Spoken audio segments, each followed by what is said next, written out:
But this system does have its limitations. Anyone can turn off the propaganda by turning off their radio or television. The ultimate weapon in the info war would be so secret, so invisible, so undetectable, you would never know your mind was under attack.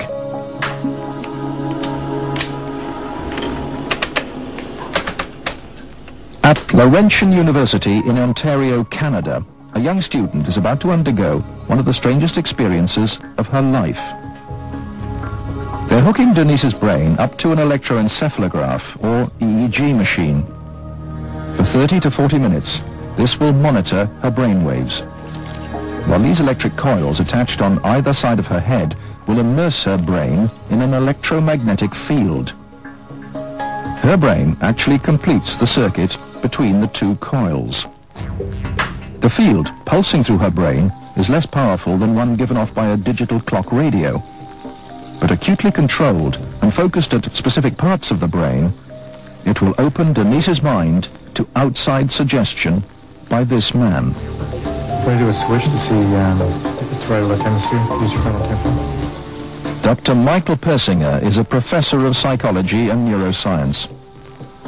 He is designing ways to put the power of mind control to good use.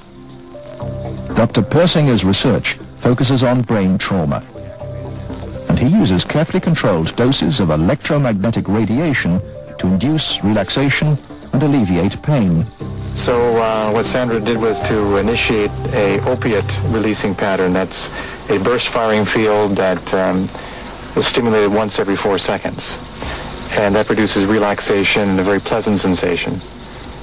Similarly, using the appropriate field, we can induce fear and apprehension, but clearly that would be unethical in that setting. Dr. Persinger's tests suggest that carefully programmed electromagnetic frequencies can tap into individual brains and influence people's emotions. The cognitive processes of the human brain are really quite simple. And if you understand how they work, you can make entire populations think and decide the manner in which you wish. Many experts are skeptical of such an Orwellian scenario, but Persinger thinks the implications are chillingly real. Suppose you generate a field that produces fear, fundamental fear, in large numbers of people. And then, over the television, more traditional ways, you say, the reason we're having this fear is because of this particular group. And now you start to move the population believing in a direction that you wish. To influence 250 million people, the equivalent of the entire population of the United States, may not be that difficult. According to Dr. Persinger, we already have the technology, satellites and television and radio transmitters. Mind control may already be happening. We know the mysterious PSYOPs plane can beam persuasive sounds and pictures into people's television sets. Will it someday beam disturbing frequencies directly into the mind? Mind control will be the ultimate non-lethal weapon.